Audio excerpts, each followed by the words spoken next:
New footage of last week's mill explosion that injured 4 people. Good evening and thank you for joining us. TBT News has obtained video of that explosion at the Thunder Bay Pulp and Paper Mill on Friday.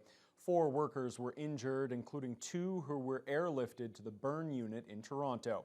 The surveillance footage shows the fireball erupting on the mill site and several people running to escape. It happened around 10:30 Friday morning inside the hog fuel feed system.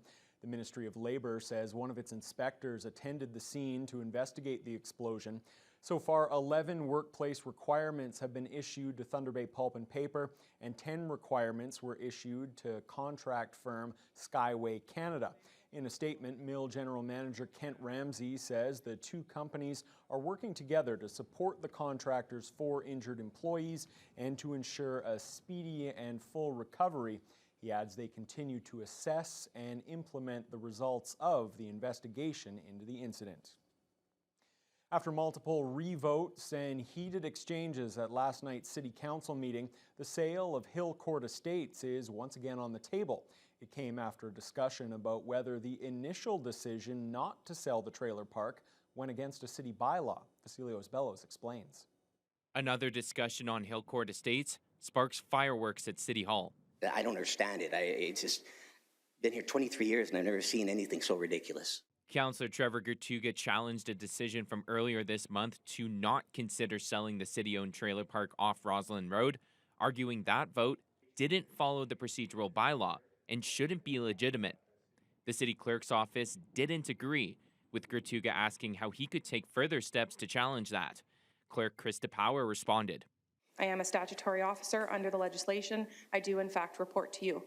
Council appoints me, council can also dismiss me. That is available to City Council. To be frank, there's been some language used this evening in reference to the clerk's office that I don't think was appropriate. I have a great deal of confidence in the clerk's office. Gertuga then stressed he wasn't looking to replace the clerk, just appeal the decision.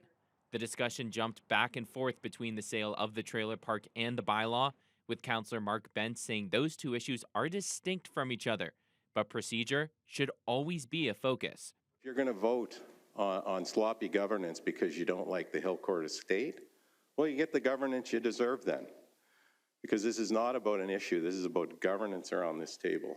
After multiple votes, Council decided to send the possible sale back to city staff, with a report coming next March.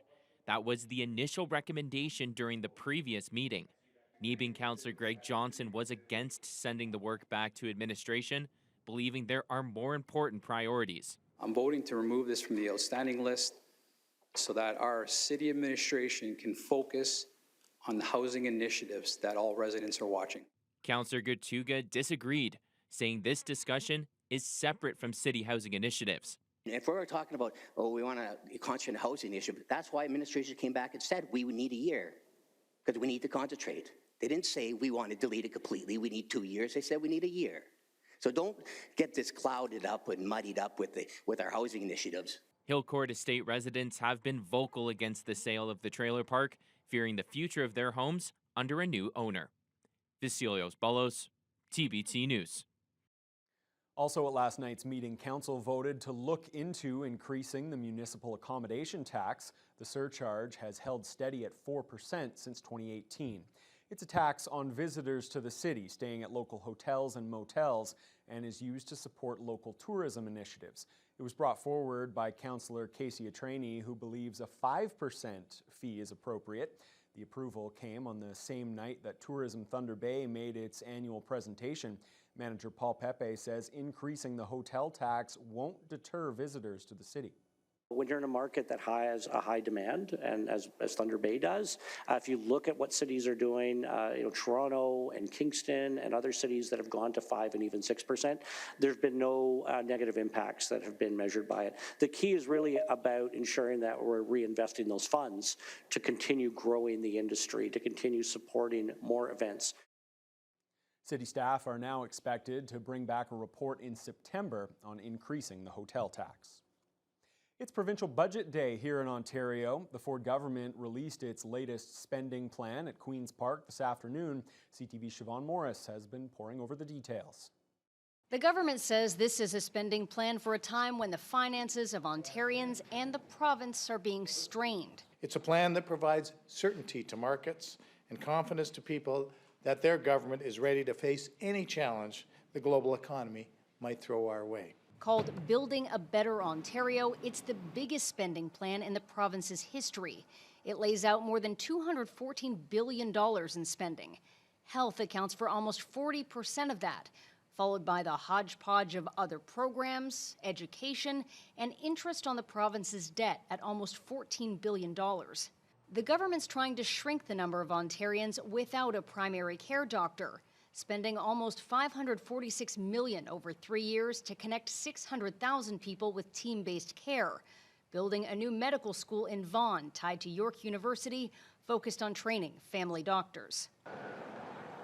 There are some tidbits for drivers here. The gas tax cut is here to stay until at least the end of the year, shaving more than 5 cents off the fuel price, but costing the province more than $1 billion annually. At this point, there's no promise to make this temporary relief permanent. We're going to constantly look at our options. We're going to take stock of the environment that we're in. But one thing we do know that right now many people are hurting. The government hopes to open up options for auto insurance, allowing drivers to opt out of coverage that might be duplicated through a workplace plan. But there's no particular savings target in mind. It depends where your driving record and so on. But what we're really focused on is making sure that we provide as much choice and convenience. GTA police agencies will have eyes in the sky to track down car thieves as well as missing people. The OPP is getting nearly $50 million to buy 4 helicopters to help deal with crime. The government's already committed more than $1 billion for municipal infrastructure to help get to the goal of building 1.5 million homes by 2031. They're also encouraging cities to develop their own vacant home tax or offer lower tax rates to new multi-unit rental buildings. I think fiscally we're being responsible. We're also investing in the things that matter to the people of Ontario on our plan to build, and I just believe you can walk and chew at the same time. The return to fiscal balance has been pushed further down the road. What was expected to be a small surplus for the year ahead is now a $9.8 billion deficit. The government projects a $4.5 billion hole after that, returning to surplus just in time for the next provincial election. Not entirely surprisingly, the official opposition isn't impressed by this budget. The NDP calls it an uninspired statement by a government that's out of touch and out of ideas. At Queen's Park, Siobhan Morris, CTV News. The Thunder Bay Chamber of Commerce is reacting to the provincial budget. President Charlotte Robinson is happy to see a number of investments to promote critical mineral opportunities here in the north, but she says she was hoping for more money for immigration, saying those opportunities require workers. We hope growth in mining and forestry opportunities, we're going to need more workers. And so it's really important for the government to recognize that if we want to get mines built, if we want to, start to move some of these things forward, they also need to ensure that the systems that they have control in, such as the Ontario Immigrant Nominee Program, are providing incentive for people to come to Northern Ontario. Sticking with provincial politics, the Ontario government made a historic change to the rules that govern proceedings at Queen's Park. For the first time since it was established in 1867, MPPs can now address the legislature in an Indigenous language. I am proud to support this motion that will allow me to speak my language, Anishinaabe, in this chamber. Gawetnung MPP Saul Mamakwa was very emotional about the change as the legislature's only fluent speaker of an Indigenous language. He spoke about the loss of language through residential schools and other assimilation policies and the importance of languages to First Nations cultures and histories. Until now, standing orders at Queen's Park only allowed MPPs to address the House in English or French. If I did differently and spoke my language beyond a few words at the beginning or end, the Speaker would have to enforce the standing order. This has been a form of forced assimilation right here in this legislature. So this is very monumental for me, and I don't know You know, this is for the people that are not allowed to speak their language. This is for the people that have lost their language. No more asking for permission to speak your language. There are no more barriers here in this place for you to celebrate the long-standing history and culture that is, in fact, attached to languages. The motion put forward by Conservative House Leader Paul Calandra received broad support with a standing ovation on both sides of the House. Mamakwa and any future MPPs now simply need to provide notice of the language they intend to speak so translation can be arranged.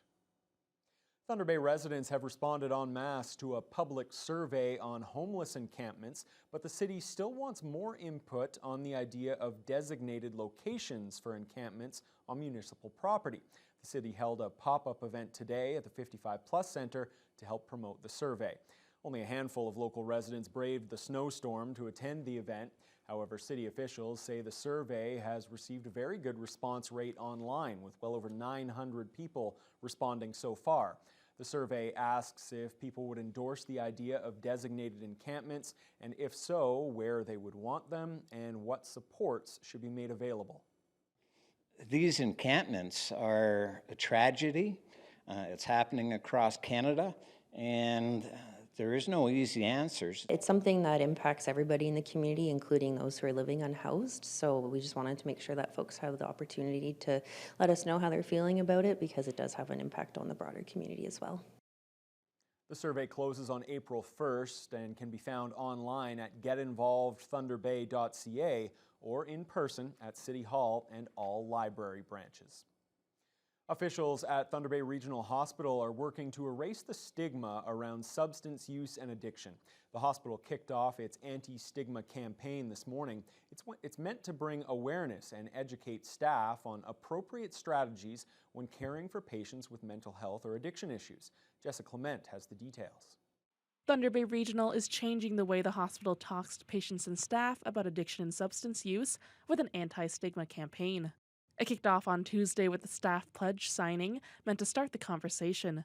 Substance Use and Addiction Training Project co-lead Joelle Macy says stigma can discourage people from seeking care. The big issue that everyone, that we know or understand is that stigma is preventing people from accessing care in the hospital.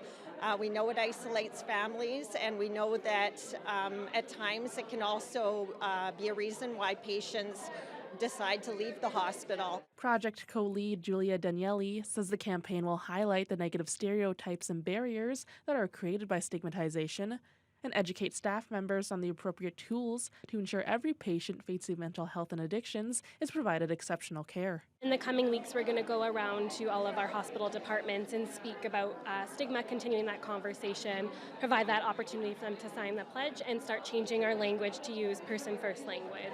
We start saying it's a patient with a substance use disorder, not an addict. Not some of the other derogatory words that are being used. Kyle Arnold, a harm reduction support worker with lived experience, also spoke at the launch of the campaign. He says after facing 2 decades of stigma, he knows how harmful it could be. He hopes the campaign will have a positive impact on the community. I believe that there is so many amazing people working on this campaign that are striving to put that lens on stigma, that are striving to bring it out of the darkness so that we can speak openly about stigma, and that we can really just help people feel heard, help their stories feel heard, and as individuals, help them feel heard in a non-judgmental place. Jessica Clement, TBT News. Nipigon OPP have laid charges after a vehicle crashed into the gas pumps at the Husky truck stop in that community early this morning. Fortunately, it didn't cause an explosion or even a fire. Police were called to stop the vehicle as it traveled eastbound toward Nipigon, but the crash happened before officers located it. The 24-year-old Thunder Bay driver has been charged with dangerous driving and mischief. The major spring snowstorm continues across the region today, forcing several highway closures and rural schools to shut down again this morning. Lakehead University also canceled exams this afternoon and evening. This was the view from the Nipigon Bridge this afternoon. The Ministry of Transportation was forced to close Highway 17 from Nipigon to Marathon due to the winter-like conditions. Highway 11 to Greenstone was also closed, along with the highways to Atikokan and Dryden. Here in Thunder Bay, police responded to at least 6 accidents since the storm began, including this one at the corner of High Street and Red River Road.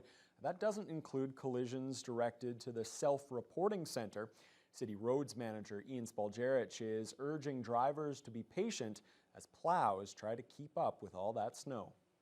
I'd say take extra caution on all the roads right now. You know, we're out there plowing and the guys are working really, really hard to get those cleared as soon as possible, but the weather just really isn't letting up, so we plow them and then soon after there's snow covered again. Drive to the conditions. If you see our equipment out there, you know, give them a little extra space and be careful. The plowing will continue through tomorrow morning. All right, well, this is the perfect time to bring in Haley Perreault now. You certainly do have to pack your patience, Haley, when you're out on the roads today. It is a sloppy mess out there. Oh yes, as my grandparents always say, you have to put on your patience pants. So I hope everyone has been able to do that today, as yes, roads are definitely messy. We've seen snow and blowing snow all day long.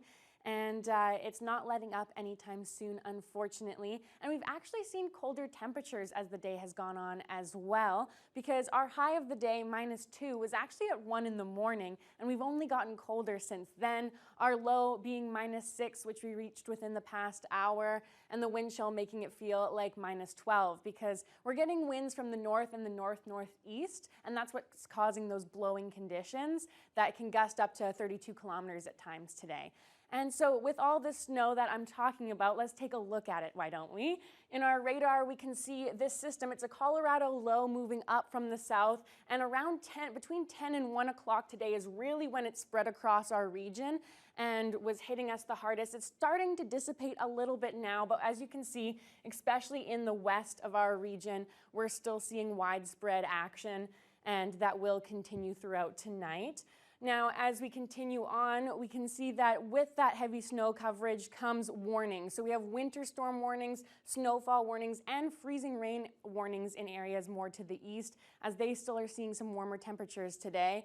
But the areas that are getting snow can see about 5 to 15 centimeters throughout the day, and that will be continuing tonight as well, but in a lesser strength, that is. But as for right now, in Red Lake, they're still experiencing some pretty strong gusty winds with their blowing snow there at -9. -9 in Sioux Lookout and Uppsala as well. Fort Frances is still getting the snow, -7 there, and in Atikokan. And then Nipigon and Atikokan, and as well as up in Uppsala, they're in the winter storm warnings. And it's interesting, in areas like Wawa, they're at 7 right now. So they actually had a rainfall warning that ended around 4:30 today, but they're still seeing a winter storm warning as they could get a mixture of rain and snow tonight. So that'll be an interesting evening for them. And in Sault Ste. Marie, it's 9 degrees right now. They're getting a bit of a break as they're just under cloud coverage, but they could still see some more snow and rain tonight. So the moral of the story is definitely to watch out on the roads if you do have to go out tonight. In Thunder Bay, we'll drop down to -10, feeling like -16 with the wind chill. Periods of snow, and like I said, it's dissipating slightly, so we're looking at about 2 to 4 more centimeters, and winds will shift from the northeast to the northwest, about 20 kilometers. So unfortunately, I have to say it's still coming, but luckily to a lesser strength. Okay, yeah, I'm glad to hear you say, Haley, that it is dissipating. It's now official. I've definitely shoveled more during this one storm system than I did all winter long. So Absolutely. Looking forward to this being in the rearview mirror. All right, well, let's turn our attention to international news now. There are some absolutely stunning images coming out of Baltimore today, where a ship overnight crashed into one of the supports of a major bridge, causing the bridge to collapse. 6 workers are still missing. We'll have full details on that and more when your news hour continues right after the break. Preliminary investigation points to an accident.